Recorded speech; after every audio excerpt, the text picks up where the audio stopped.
അപ്പം നമ്മൾ ഇപ്പോൾ എടുത്തുകൊണ്ടിരിക്കുന്ന chapter molecular basis of inheritance ആണ്. അതിലിനി പറയാനുള്ളത് the machinery and the enzymes. എന്താണ് മെഷീനറി, എന്താണ് എൻസൈംസ്, അതിലെന്തൊക്കെ കാര്യങ്ങളാണ് വരുന്നതെന്ന് നോക്കാം. In living cells such as E. coli, the process of replication requires a set of enzymes അഥവാ catalyst. അതായത് റെപ്ലിക്കേഷൻ എന്താണ് നമ്മൾ ലാസ്റ്റ് ക്ലാസ്സിൽ പറഞ്ഞു. എന്തായിരുന്നു റെപ്ലിക്കേഷൻ എന്ന് പറഞ്ഞിട്ടുണ്ടെങ്കിൽ ഒരു DNA ഒരുപാട് കോപ്പീസ് ഉണ്ടാവുക, ഒരു DNA-യിൽ നിന്നും പുതിയൊരു ഹൈബ്രിഡ് DNA ഉണ്ടാവുക, അല്ലെങ്കിൽ ഒരു പാരൻറ്റ് DNA-യിൽ നിന്നും പുതിയ DNA-ൻ്റെ കോപ്പീസ് ഉണ്ടാവുക. ഈ ഒരു പ്രോസസ്സിനെയാണ് എന്തു പറയുന്നത്, റെപ്ലിക്കേഷൻ എന്ന് പറയുന്നത്. ഈ DNA റെപ്ലിക്കേഷനിൽ ആർക്കൊരു ഇമ്പോർട്ടൻറ്റ് പങ്കുണ്ടെന്നാണ് പറയുന്നത്, എൻസൈംസ് അല്ലെങ്കിൽ കാറ്റലിസ്റ്റ്. എൻസൈംസ് നമുക്കറിയാം, enzymes they are also known as catalyst. കാരണം എന്താണ്, ഇത് സ്പീഡപ്പ് കെമിക്കൽ റിയാക്ഷൻ. അപ്പം ഈ ഒരു DNA റെപ്ലിക്കേഷനിൽ എൻസൈംസിന് ഇമ്പോർട്ടൻറ്റ് റോൾ ഉണ്ടെന്നാണ് പറയുന്നത്. അതിൽ തന്നെ DNA റെപ്ലിക്കേഷനിൽ ഏറ്റവും മെയിൻ റോളുള്ള ഒരു എൻസൈം എന്ന് പറയുന്നത് DNA ഡിപ്പെൻഡൻറ്റ് DNA പോളിമറൈസ് എൻസൈമാണ്. അതായത് റെപ്ലിക്കേഷൻ ഓഫ് DNA, ഒരു DNA-ൻ്റെ പുതിയ കോപ്പീസ് ഉണ്ടാവണമെങ്കിൽ അല്ലെങ്കിൽ DNA റെപ്ലിക്കേഷൻ നടക്കണമെങ്കിൽ DNA dependent DNA polymerise enzyme അത്യാവശ്യമാണ്. അപ്പോൾ അതിലെന്തൊക്കെയാണെന്ന് നോക്കാം, ആ എൻസൈമിൻ്റെ പ്രത്യേകതകൾ. It is the main enzyme in DNA replication. ഈ DNA dependent DNA polymerise enzyme എന്ന് പറയുന്ന എൻസൈമിൻ്റെ പ്രത്യേകത എന്താണ്, DNA റെപ്ലിക്കേഷനിലെ മെയിൻ എൻസൈം ആണ് ഇത്. It uses a DNA template to catalyze the polymerization of deoxynucleotides. അപ്പം നമുക്കറിയാം DNA എന്ന് പറഞ്ഞാൽ എന്താണ്, ഡിയോക്സി റൈബോ ന്യൂക്ലിയോടൈഡ്സ്. അതായത് ഒരുപാട് ന്യൂക്ലിയോടൈഡ്സ്, ഒരുപാട് ഡിയോക്സി റൈബോസ് ഷുഗറും ന്യൂക്ലിയോടൈഡ്സ് ഒക്കെയാണ് അതിൻ്റെ ബാക്ക് ബോൺ. ഫോസ്ഫേറ്റ് ഒക്കെയാണ് അതിൻ്റെ ബാക്ക് ബോൺ. അപ്പം നമുക്കറിയാം DNAക്ക് 2 സ്ട്രാൻഡുകളുണ്ട്, അല്ലെങ്കിൽ 2 പോളിപെപ്റ്റൈഡ് ചെയിനുകളുണ്ട്. ഈ ചെയിനുകളൊക്കെ എന്തുകൊണ്ട് ഉണ്ടാക്കിയിട്ടുള്ളതാണ്, ന്യൂക്ലിയോടൈഡ്സ് കൊണ്ട് ഉണ്ടാക്കിയിട്ടുള്ളതാണ്. അപ്പം ഇവിടെ എന്താ പറയുന്നത്, ഈ ഒരു enzyme DNA dependent DNA polymerise enzyme എന്ത് ചെയ്യുന്നുണ്ട്, it catalyses the polymerisation of deoxy nucleotides. നമ്മുടെ ടെംപ്ലേറ്റ് സ്ട്രാൻഡ് അല്ലെങ്കിൽ നമ്മുടെ പാരൻറ്റ് DNA-ൻ്റെ മുകളിലേക്ക് പുതിയ ന്യൂക്ലിയോടൈഡ്സിനെ ആഡപ്പ് ചെയ്ത് കൊടുത്തുകൊണ്ട് പോളിമറൈസേഷൻ റിയാക്ഷനെ നടത്താൻ ആര് സഹായിക്കുന്നുണ്ട്, ഈ ഒരു എൻസൈം സഹായിക്കുന്നുണ്ട്.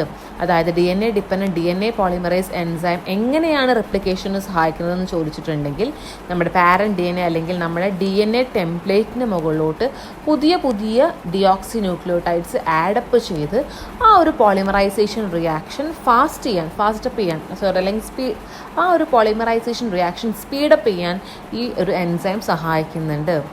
ഇനി ഈ കോളായി it polymerise the nucleotides in a fast rate, that is 2000 base per second. അതായത് ഈ കോളായി എന്ന് പറയുന്ന ബാക്ടീരിയയിൽ ഈ ഒരു പോളിമറൈസേഷൻ റിയാക്ഷൻ ഭയങ്കര ഫാസ്റ്റായിട്ടാണ് നടക്കുന്നത്. അതായത് 1 സെക്കൻഡിൽ 2000 ബേസ് പെയർസ് വന്ന് ആഡപ്പ് ചെയ്തുകൊണ്ട് വളരെ ഫാസ്റ്റായിട്ടാണ് ഈ ഒരു പോളിമറൈസേഷൻ റിയാക്ഷൻ ഈ കോളായിൽ നടക്കുന്നത്. അതിന് കാരണം ആരാണ്, ഈ ഒരു എൻസൈമാണ്. ഇനി അത് തന്നെ ഈ Kolayi DNA replication completes in 18 minutes. അപ്പോൾ നമ്മൾ പറഞ്ഞു 1 സെക്കൻഡിൽ 2000 ബേസ് പെയർസ് വന്ന് ആഡപ്പ് ചെയ്തുകൊണ്ട് വളരെ ഫാസ്റ്റായിട്ടാണ് ഈ ഒരു പോളിമറൈസേഷൻ റിയാക്ഷൻ നടക്കുന്നത്. അതായത് 18 മിനിറ്റ് കൊണ്ട്, വെറും 18 മിനിറ്റ് കൊണ്ട് DNA റെപ്ലിക്കേഷൻ കംപ്ലീറ്റ് ആവുന്നുണ്ട്. അതായത് ഈ ഒരു എൻസൈമിൻ്റെ DNA ഡിപ്പെൻഡൻറ്റ് DNA പോളിമറൈസ് എൻസൈമിൻ്റെ സഹായത്തോടു കൂടി DNA റെപ്ലിക്കേഷൻ നടന്ന് പുതിയ ഹൈബ്രിഡ് DNAs വെറും 18 മിനിറ്റിനുള്ളിൽ ഉണ്ടാവുന്നുണ്ട്. ഇനി ഈ ഒരു എൻസൈമിന് എന്താണ് പ്രത്യേകത, ഇറ്റ് ഹാസ് ഹൈ ആക്യുറസി. അതായത് ഭയങ്കര ആക്യുറേറ്റ് ആണ് ഈ ഒരു എൻസൈം.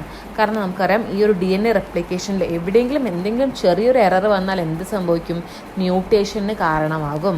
അപ്പോൾ അതുകൊണ്ട് തന്നെ ഈ ഒരു എൻസൈം എല്ലാ കാര്യങ്ങളും, പോളിമറൈസേഷൻ റിയാക്ഷൻ്റെ എല്ലാ കാര്യങ്ങളും ഇത്രയും ആപ്റ്റായിട്ട്, ഇത്രയും പെർഫെക്റ്റ് ആയിട്ട് നടക്കുന്നതിൽ ആർക്കൊരു ഇമ്പോർട്ടൻറ്റ് റോളുണ്ട്, ഈ ഒരു എൻസൈമിന് ഇമ്പോർട്ടൻറ്റ് റോളുണ്ട്. ഇന്ന് നമ്മൾ പറഞ്ഞു ഇവിടെ പോളിമറൈസേഷൻ ആണ് നടക്കുന്നത്. ന്യൂക്ലിയോടൈഡ്സ് വന്ന് ഡിയോക്സി ന്യൂക്ലിയോടൈഡ്സ് വന്നിട്ട് പിന്നെ ആഡപ്പ് ചെയ്യുകയാണ്. അപ്പം ഈ ഒരു ആഡപ്പ് ചെയ്യുന്നത് അല്ലെങ്കിൽ ഈ ഒരു പോളിമറൈസേഷൻ റിയാക്ഷൻ്റെ ഡയറക്ഷൻ എങ്ങനെയാണെന്ന് ചോദിച്ചാൽ 5' to 3' ഡയറക്ഷനിലായിരിക്കും. അതായത് ടെംപ്ലേറ്റ് DNA-ൻ്റെ 5' to 3' ഡയറക്ഷനിലെ ആ ഒരു ഡയറക്ഷനിലാണ് പോളിമറൈസേഷൻ അല്ലെങ്കിൽ പുതിയ ഡിയോക്സി ന്യൂക്ലിയോടൈഡ്സ് വന്ന് ആഡപ്പ് ചെയ്യുന്നത്. അപ്പം ഇത്രയും കാര്യങ്ങളാണ് DNA ഡിപ്പെൻഡൻറ്റ് DNA പോളിമറൈസ് എൻസൈമിനെ കുറിച്ച് പറയാനുള്ളത്. അപ്പം ഈ ഒരു എൻസൈമിൻ്റെ ഏറ്റവും വലിയ പ്രത്യേകത എന്താണ്? DNA റെപ്ലിക്കേഷനിൽ മെയിൻ റോളുള്ളൊരു എൻസൈമാണ് ഈ ഒരു എൻസൈം. ഇതില്ലെങ്കിൽ റെപ്ലിക്കേഷൻ നടക്കൂല. ഇനി ഈ ഒരു എൻസൈമിനെ കൂടാതെ വേറെ പല എൻസൈംസും വേറെ പല കാര്യങ്ങൾക്കും വേറെ പല ആൾക്കാരും റെപ്ലിക്കേഷന് സഹായിക്കുന്നുണ്ട്. അത് ആരൊക്കെയാണെന്ന് നോക്കാം. During replication helicases enzyme unwinds the 2 strands of the template DNA. അപ്പം നമ്മളെടുത്തപ്പോൾ ഒരു ടെംപ്ലേറ്റ് DNA ഉണ്ട്, ഒരു DNA ഉണ്ട്. നമുക്കറിയാം 2 സ്ട്രാൻഡ് കൊണ്ട് ഉണ്ടാക്കിയിട്ടുള്ളൊരു DNA ഉണ്ട്. അപ്പം റെപ്ലിക്കേഷൻ തുടങ്ങുമ്പോൾ ആദ്യം എന്താ സംഭവിക്കുന്നത്? ഈ 2 സ്ട്രാൻഡുകളും സെപ്പറേറ്റ് ആവുന്നുണ്ട് അല്ലേ? അൺവൈൻഡ് ചെയ്ത് സെപ്പറേറ്റ് ചെയ്യുന്നുണ്ട്. ഇത് അൺവൈൻഡ് ചെയ്ത് സെപ്പറേറ്റ് ചെയ്യാൻ സഹായിക്കുന്നത് ഹെലിക്കേസസ് എൻസൈമാണ്. അപ്പം DNA റെപ്ലിക്കേഷൻ്റെ ആദ്യത്തെ സ്റ്റെപ്പ് എന്താണ്? DNAൻ്റെ 2 സ്ട്രാൻഡുകളും അൺവൈൻഡ് ചെയ്ത്, നമുക്കറിയാം അത് വൈൻഡ് ചെയ്ത് കിടക്കുകയാണ് അല്ലേ, സ്റ്റെയർകേസ് പോലെ, വൈൻഡിങ് സ്റ്റെയർകേസ് പോലെ. ഈ 2 സ്ട്രാൻഡും അൺവൈൻഡ് ചെയ്ത് സെപ്പറേറ്റ് ചെയ്യുന്നുണ്ട്. അതിന് ഹെൽപ്പ് ചെയ്യുന്നത് ഹെലിക്കേസസ് എന്ന് പറയുന്ന എൻസൈമാണ്. ഇനിയോ, for long DNA molecules it is difficult to separate the 2 strands at its entire length. അതായത് ഈ 2 DNAയും ഭയങ്കര നീളം കൂടിയൊരു DNA മോളിക്യൂളാണെങ്കിൽ 2 സ്ട്രാൻഡിനും എന്താണ് നല്ല നീളം ഉണ്ടായിരിക്കും അല്ലേ? അപ്പം ഈ എൻറ്റയർ ലെങ്ത്തിൽ ഇതിനെ അൺവൈൻഡ് ചെയ്ത് സെപ്പറേറ്റ് ചെയ്യാന്ന് പറഞ്ഞാൽ ഭയങ്കര ബുദ്ധിമുട്ടായിരിക്കും ഈ ഒരു എൻസൈമിന്. അപ്പോൾ എന്ത് സംഭവിക്കും? The replication occur with a small opening of the DNA helix and is referred to as replication fork. അപ്പോൾ എന്ത് സംഭവിക്കുന്നു വെച്ചിട്ടുണ്ടെങ്കിൽ ഈ വലിയ ലോങ് DNA മോളിക്യൂൾസ് ആണെങ്കിൽ അതിനെ സെപ്പറേറ്റ് ചെയ്യാന്ന് പറഞ്ഞാൽ കുറച്ച് ഡിഫിക്കൽട്ടാണ്. അങ്ങനെയുള്ളപ്പോൾ എന്ത് സംഭവിക്കും? ഈ DNAൻ്റെ ഡബിൾ ഹെലിക്സിൽ ഒരു ചെറിയ ഓപ്പണിംഗ് ഉണ്ടാവും, ഒരു ചെറിയ ഓപ്പണിംഗ് വരും. ഈ ഓപ്പണിംഗ് കാരണം നമുക്കൊരു ഫോർക്ക്, DNA സ്ട്രാൻഡ് ഒരു ഫോർക്ക് രീതിയിലാവും. കണ്ടോ, ഇവിടെ നിന്ന് അങ്ങനെ സ്ട്രെയിറ്റ് വന്ന് ഒരു ഫോർക്ക് രീതിയിലായിട്ട് മാറും. ഇതിനെയാണ് നമ്മൾ റെപ്ലിക്കേറ്റിംഗ് ഫോർക്ക് എന്ന് പറയുന്നത്. അതായത് in case of long DNA molecules എന്താണ്, ഇവർ അൺവൈൻഡ് ചെയ്യാനും സെപ്പറേറ്റ് ചെയ്യാനും ഭയങ്കര ഡിഫിക്കൽട്ടാണ്. അപ്പം ഈ DNA ഹെലിക്സിൽ ഒരു സ്മോൾ ഓപ്പണിംഗ് വരും. ഇതിനെയാണ് നമ്മൾ റെപ്ലിക്കേഷൻ ഫോർക്ക് എന്ന് പറയുക. കാരണം എന്താണ്, ഇതൊരു ഫോർക്ക് പോലെയാണ്. കണ്ടോ, DNA ഒരു ഫോർക്ക് പോലെ ആയതാണ്. റെപ്ലിക്കേഷൻ കാരണം ഒരു ഫോർക്ക് പോലെ ആയതാണ്. അപ്പം അതുകൊണ്ടാണ് അതിന് റെപ്ലിക്കേഷൻ ഫോർക്ക് എന്ന് പറയുന്നത്. ഇനി the DNA depend DNA polymerase catalyses polymerise reaction only in the 5' to 3' direction. നമ്മൾ നേരത്തെ പറഞ്ഞു, DNA depend DNA polymerise enzyme പോളിമറൈസേഷനെ ഹെൽപ്പ് ചെയ്യുന്നുണ്ട്. ഏത് ഡയറക്ഷനിലാണ്? 5' to 3' ഡയറക്ഷനിലാണ് ഹെൽപ്പ് ചെയ്യുന്നത്. This creates some additional complications at the replication fork. Consequently, on one strand, the template with polarity 3' to 5', the replication is continuous. Whereas while on the other, അതായത് the template with polarity 5' to 3', the replication is discontinuous. The discontinuously synthesized fragments അല്ലെങ്കിൽ ഒക്കാസാക്കി fragments are later joined by DNA ligase enzyme. അപ്പോൾ ഇവിടെ നോക്കുക, replication തുടങ്ങിക്കഴിഞ്ഞാൽ DNA, നമ്മൾ template DNA അതാ 5' to 3' ആണ് ഒരു സ്ട്രാൻഡ് ബ്ലൂ കളറുള്ള 3' to 5' ആണ്. അപ്പോൾ അതിനൊരു റെപ്ലിക്കേഷൻ വന്നതുകൊണ്ടാണ് ഇങ്ങനെ ഫോർക്ക് പോലെ ആയത് കേട്ടോ. ഇനി എന്താ പറയുന്നത്, റെപ്ലിക്കേഷൻ തുടങ്ങിക്കഴിഞ്ഞാൽ അവിടെ ഏത് എൻസൈം വരും? DNA ഡിപ്പെൻഡൻറ്റ് പോളിമറൈസ് എൻസൈം വന്നിട്ട് 5' to 3' എൻഡിൽ എന്ത് ചെയ്യും? ആ ഒരു സ്ട്രാൻഡിൽ പോളിമറൈസേഷൻ നടക്കുന്നുണ്ട്. അങ്ങനെ നടന്ന് എന്തുണ്ടാവും? പുതിയൊരു സ്ട്രാൻഡ് ഉണ്ടാവുന്നുണ്ട്. താഴെ കണ്ടില്ല, റെഡിൽ മാർക്ക് ചെയ്തത് പുതിയൊരു സ്ട്രാൻഡാണ്. അപ്പം ആദ്യം തന്നെ കണ്ടിന്യൂസ് ആയി വന്ന് ഈ ഒരു ഫോർക്ക് വരുന്ന ഭാഗം എത്തിക്കഴിഞ്ഞാൽ എന്ത് ചെയ്യും? ചെറിയൊരു മാറ്റം വരും. കാരണം ഫോർക്ക് വന്നാൽ ഒരു ബ്രേക്കിംഗ് അല്ലേ അവിടെ.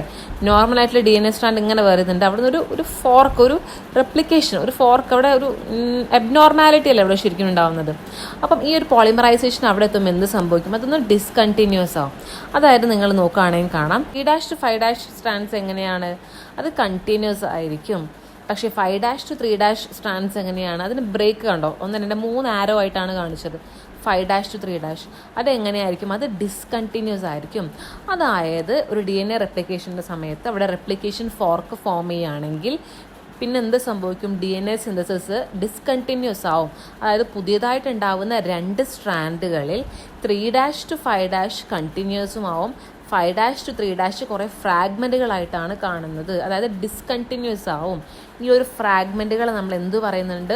ഒക്കാസാക്കി ഫ്രാഗ്മെൻറ്റ്സ് എന്നാണ് പറയുന്നത്. ഇവിടെ കണ്ടല്ലേ 5' to 3', ഈ റെഡാണ് ഇവിടെ നോക്കുക. ഈ റെഡ് ബ്ലൂ ആണ് ടെംപ്ലേറ്റ് സ്ട്രാൻഡ്, പാരൻറ്റ് സ്ട്രാൻഡ്. അത് ഉണ്ടായിട്ടുള്ള പുതിയ സ്ട്രാൻഡുകളാണ് റെഡ് ആയിട്ട് മാർക്ക് ചെയ്തിട്ടുള്ളത്.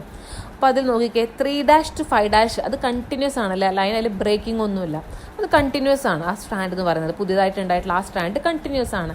അടുത്ത സ്ട്രാൻഡോ 5' to 3' സ്ട്രാൻഡ് നോക്കിക്കുക, അത് ഡിസ്കണ്ടിന്യൂസ് ആണ്. ഇങ്ങനെ ബ്രേക്ക് ആയിട്ട് 3 ആരോ ആയിട്ടാണ് കൊടുത്തിരിക്കുന്നത്. ഫ്രാഗ്മെൻറ്റ്സ് ആയിട്ടാണ് അത് ഉണ്ടായിട്ടുള്ളത്. അതിന് നമ്മൾ ഒക്കാസാക്കി ഫ്രാഗ്മെൻറ്റ്സ് ആണ് പറയുന്നത്.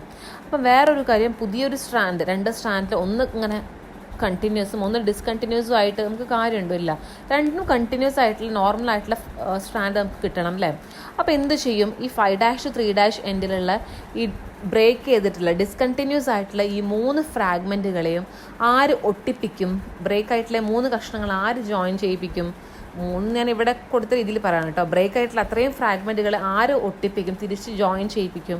നമുക്കറിയാം, ligase enzyme, DNA ligase enzyme എന്ത് ചെയ്യും?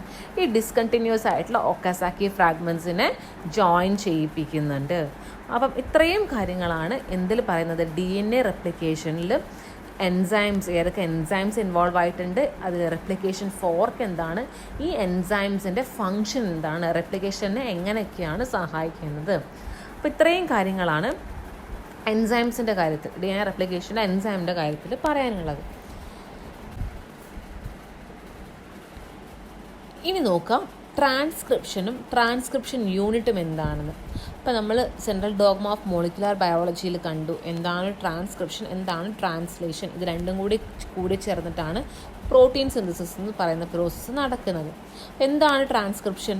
It is the process of copying genetic information from one strand of the DNA into RNA. അതായത് ഒരു DNA സ്ട്രാൻഡിൽ നിന്നും അതിൻ്റെ ജനറ്റിക് ഇൻഫർമേഷൻ ഒരു RNAയിലേക്ക് കോപ്പി ചെയ്യുന്ന പ്രോസസ്സിനെയാണ് നമ്മൾ എന്തു പറയുന്നത്, ട്രാൻസ്ക്രിപ്ഷൻ. അപ്പോൾ ട്രാൻസ്ക്രിപ്ഷൻ എന്താണെന്ന് ചോദിച്ചിട്ടുണ്ടെങ്കിൽ it is the process of copying genetic information from a DNA to an RNA. ഒരു DNA സ്ട്രാൻഡിൽ നിന്നും ഒരു RNAയിലേക്ക് ജനറ്റിക് ഇൻഫർമേഷൻ കോപ്പി ചെയ്യുന്ന പ്രോസസ്സിനെയാണ് എന്തു പറയുന്നത്, ട്രാൻസ്ക്രിപ്ഷൻ എന്ന് പറയുന്നത്. ഇനി ട്രാൻസ്ക്രിപ്ഷൻ യൂണിറ്റ് എന്താണെന്ന് നോക്കിക്കേ.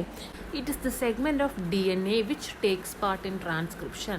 അതായത് നമ്മൾ പറഞ്ഞു ട്രാൻസ്ക്രിപ്ഷൻ എന്ന് പറഞ്ഞാൽ എന്താണ്, DNAൻ്റെ ഒരു സ്ട്രാൻഡിൽ നിന്നുള്ള ജനറ്റിക് ഇൻഫർമേഷൻ RNAയിലേക്ക് കോപ്പി ചെയ്യുന്നതാണ് ട്രാൻസ്ക്രിപ്ഷൻ എന്ന് പറയുന്നത്.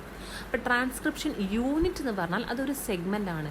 DNAൻ്റെ ഏത് സെഗ്മെൻ്റാണോ ട്രാൻസ്ക്രിപ്ഷനിൽ പങ്കെടുക്കുന്നത് ആ സെഗ്മെൻറ്റിനെയാണ് നമ്മൾ ട്രാൻസ്ക്രിപ്ഷൻ യൂണിറ്റ് എന്ന് വിളിക്കുന്നത്. അല്ലെങ്കിൽ നേരത്തെ പറഞ്ഞതുപോലെ DNA-ൻ്റെ ഏത് സ്ട്രാൻഡിലെ ഏത് സെഗ്മെൻറ്റിൽ നിന്നാണോ ജനറ്റിക് ഇൻഫർമേഷൻ RNAയിലേക്ക് കോപ്പി ചെയ്യുന്നത് അതിനെയാണ് ട്രാൻസ്ക്രിപ്ഷൻ യൂണിറ്റ് എന്ന് പറയുന്നത്. ഇനി ട്രാൻസ്ക്രിപ്ഷൻ യൂണിറ്റിൻ്റെ പിക്ചർ താഴെ കൊടുത്തിട്ടുണ്ട്. അതിന് മെയിനായിട്ട് 3 ഭാഗങ്ങളാണ് ഉള്ളത്. ഒന്നാമത്തെ പാർട്ട് എന്ന് പറയുന്നത് പ്രൊമോട്ടറാണ്, second one is the structural gene and third one is the terminator. ഇത് 3ഉമാണ് ഒരു ട്രാൻസ്ക്രിപ്ഷൻ യൂണിറ്റിൻ്റെ മെയിൻ പാർട്സ് എന്ന് പറയുന്നത്, മെയിൻ കമ്പോണൻസ് എന്ന് പറയുന്നത്. അപ്പം അതിലെ ഫസ്റ്റ് പാർട്ട് പ്രൊമോട്ടറാണ്. പ്രൊമോട്ടറിന് എന്താണ്, it is also called as the transcription start site. അതായത് ട്രാൻസ്ക്രിപ്ഷൻ തുടങ്ങുന്ന സൈറ്റിനെയാണ് എന്ത് പറയുന്നത്, പ്രൊമോട്ടർ എന്ന് പറയുന്നത്. ഏത് ഭാഗത്ത് വെച്ചിട്ടാണോ ട്രാൻസ്ക്രിപ്ഷൻ സ്റ്റാർട്ട് ചെയ്യുന്നത് ആ റീജിയനെയാണ് നമ്മൾ പ്രൊമോട്ടർ എന്ന് പറയുന്നത്. Also, it is the binding site for RNA polymerase enzyme. It is located at the 5' end of coding strand. അപ്പോൾ നമുക്കറിയാം DNA-യിൽ 2 സ്ട്രാൻഡുകളുണ്ട്. 2 സ്ട്രാൻഡ് കൊണ്ടാണ് ഒരു DNA ഉണ്ടാക്കിയിട്ടുള്ളത് അല്ലേ. അതിൽ ഒരു സ്ട്രാൻഡ് കോഡിംഗ് സ്ട്രാൻഡാണ് അഥവാ നോൺ ടെംപ്ലേറ്റ് സ്ട്രാൻഡാണ്.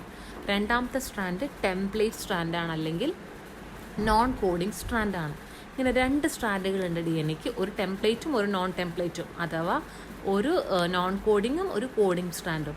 അപ്പം ഈ പ്രൊമോട്ടർ എന്ന് പറയുന്നത് കോഡിംഗ് സ്ട്രാൻഡിൻ്റെ അതായത് നോൺ ടെംപ്ലേറ്റ് സ്ട്രാൻഡിൻ്റെ 5' എൻഡിലാണ് കാണുന്നത്.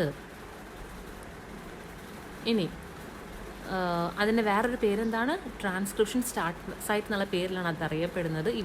ഇവിടെ തന്നെയാണ് ആരും പോയി ബൈൻഡ് ചെയ്യുന്നത്, ഈ ട്രാൻസ്ക്രിപ്ഷന് ആവശ്യമായിട്ടുള്ള RNA പോളിമറൈസ് എൻസൈം പോയി ബൈൻഡ് ചെയ്യുന്നതും പ്രൊമോട്ടറിലാണ്.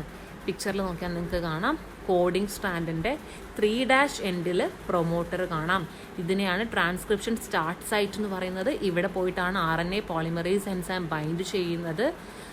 പിന്നെ ഇത് എന്താ പറയുക, കോഡിംഗ് സ്ട്രാൻഡിൻ്റെ 5' എൻഡിലായിട്ടാണ് കാണുന്നത്. ഇനി സെക്കൻഡ് പാർട്ട് എന്ന് പറയുന്നത് സ്ട്രക്ചറൽ ജീനാണ്. സ്ട്രക്ചറൽ ജീൻ എന്ന് പറയുന്നത് കാണുന്നത് എവിടെയാണ്, ടെംപ്ലേറ്റ് സ്ട്രാൻഡ്. ആ ബ്ലൂ ടെംപ്ലേറ്റ് ആണ്, ഗ്രീൻ കാണിച്ചിരിക്കുന്നത് കോഡിംഗ് സ്ട്രാൻഡാണ്. അതായത് ബ്ലൂ ടെംപ്ലേറ്റ് സ്ട്രാൻഡും ഗ്രീൻ നോൺ ടെംപ്ലേറ്റ് സ്ട്രാൻഡ് അഥവാ കോഡിംഗ് സ്ട്രാൻഡാണ്. അപ്പോൾ സ്ട്രക്ചറൽ ജീൻ കാണുന്നത് എവിടെയാണ്? ടെംപ്ലേറ്റ് സ്ട്രാൻഡിലാണ് സ്ട്രക്ചറൽ ജീൻ കാണുന്നത്. It is monocistronic in eukaryotes and polycistronic in prokaryotes. ഈ സ്ട്രക്ചറൽ ജീൻ എന്ന് പറയുന്നത് യൂകാരിയോട്സിൻ്റെ കേസ് നമ്മളൊക്കെ അറിയാൻ എന്താണ് യൂകാരിയോട്സ്, ഒരു ട്രൂ ന്യൂക്ലിയസ് ഒക്കെ ഉള്ള ആൾക്കാരാണ് അല്ലേ. അപ്പം യൂകാരിയോട്സിൻ്റെ കേസിൽ അത് മോണോസിസ്ട്രോണിക് ആയിരിക്കും. അതായത് മോണോസിസ്ട്രോണിക് ജീൻ, പോളിസിസ്ട്രോണിക് ജീൻ എന്ന് പറഞ്ഞിട്ടുണ്ടെങ്കിൽ ഒരു മോണോസിസ്ട്രോണിക് ജീൻ, മോണോ എന്ന് പറഞ്ഞാൽ ഒന്നാണ് അല്ലേ. അപ്പോൾ മോണോസിസ്ട്രോണിക് ജീൻസിൻ്റെ പ്രത്യേകത ഇവർ ഒരു പ്രോട്ടീൻ സിന്തസിസിന് മാത്രമേ കോഡ് ചെയ്യുകയുള്ളൂ. അതായത് ഏതെങ്കിലും ഒരു ടൈപ്പ് ഓഫ് പ്രോട്ടീൻ സിന്തസിസിൽ മാത്രമേ ഇവർ പങ്കെടുക്കുന്നുള്ളൂ. പക്ഷേ പോളിസിസ്ട്രോണിക് ജീൻസ് അപ്പോൾ എന്തായിരിക്കും? ഒരുപാട് പ്രോട്ടീൻ സിന്തസിസിന് കോഡ് ചെയ്യുന്ന ജീനുകൾ, അല്ലെങ്കിൽ ഒരുപാട് പ്രോട്ടീൻ സിന്തസിസിന് പങ്കെടുക്കുന്ന ജീനുകൾ. അതാണ് മോണോസിസ്ട്രോണിക്കും പോളിസിസ്ട്രോണിക്കും തമ്മിലുള്ള വ്യത്യാസം. അപ്പം ഈ ഒരു ജീന് യൂകാരിയോട്സിൻ്റെ കേസിൽ എങ്ങനെയാണ്? ദേ ആർ മോണോസിസ്ട്രോണിക്, അല്ലെങ്കിൽ they code only for a particular protein synthesis. ഇനി അത് പ്രോകാരിയോട്സിൻ്റെ കേസിലാണെങ്കിലോ ഈ genes, structural genes, they are polycistronic, അല്ലെങ്കിൽ they code for more than one type of protein synthesis. അപ്പോൾ ഇതാണ് സ്ട്രക്ചറൽ ജീൻ എന്ന് പറയുന്നത്. ഇനി third and the final part എന്ന് പറയുന്നത് ടെർമിനേറ്റർ ആണ്. ടെർമിനേറ്റർ കോഡിംഗ് സ്ട്രാൻഡിൻ്റെ 3' എൻഡിലായിട്ടാണ് കാണുന്നത്. ഇനി ഈ ടെർമിനേറ്റർ എന്നുള്ള വേർഡിൻ്റെ അർത്ഥം നമുക്കറിയാം എന്താണ്? സ്റ്റോപ്പ് ചെയ്യുക എന്നുള്ളതാണ് അല്ലേ. അപ്പം എന്തായിരിക്കും? ട്രാൻസ്ക്രിപ്ഷൻ സ്റ്റോപ്പ് ചെയ്യുന്ന ആ ഒരു റീജിയനെ, ആ ഒരു സൈറ്റിനെയാണ് നമ്മൾ ടെർമിനേറ്റർ എന്ന് പറയുന്നത്. ഇത് 3' എൻഡിൻ്റെ, നമ്മൾ കോഡിംഗ് സ്ട്രാൻഡിൻ്റെ 3' എൻഡിൻ്റെ ഏറ്റവും ടിപ്പിലായിട്ടാണ് ഈ ഒരു ടെർമിനേറ്റർ റീജിയൻ കാണുന്നത്. അപ്പം ഇത്രയും കാര്യങ്ങളാണ് ട്രാൻസ്ക്രിപ്ഷൻ യൂണിറ്റിനെ കുറിച്ച് പറയാനുള്ളത്. 3 ഭാഗങ്ങളുണ്ട്: പ്രൊമോട്ടർ, സ്ട്രക്ചറൽ ജീന്, ടെർമിനേറ്റർ. അതിൽ പ്രൊമോട്ടറും ടെർമിനേറ്ററും കാണുന്നത് എവിടെയാണ്? കോഡിംഗ് സ്ട്രാൻഡിൻ്റെ പ്രൊമോട്ടർ 3' എൻഡിലാണെങ്കിൽ 5' എൻഡിലാണെങ്കിൽ ടെർമിനേറ്റർ കാണുന്നത് അതിൻ്റെ 3' എൻഡിലാണ്. പിന്നെ അത് കൂടാതെയുള്ള സ്ട്രക്ചറൽ ജീന് കാണുക എവിടെയാണ്? അത് ടെംപ്ലേറ്റ് സ്ട്രാൻഡിൽ അല്ലെങ്കിൽ നോൺ കോഡിംഗ് സ്ട്രാൻഡിലാണ് കാണുന്നത്. അപ്പം ഈ 3 ഭാഗങ്ങളും എവിടെയാണ് കാണുന്നത്, അതിൻ്റെ ഫംഗ്ഷൻ എന്താണെന്നൊന്ന് ഓർത്തു വെക്കാം. ഇനി അത് ലാസ്റ്റ് ഒരു ഭാഗം കൂടെ പറയുന്നുണ്ട്.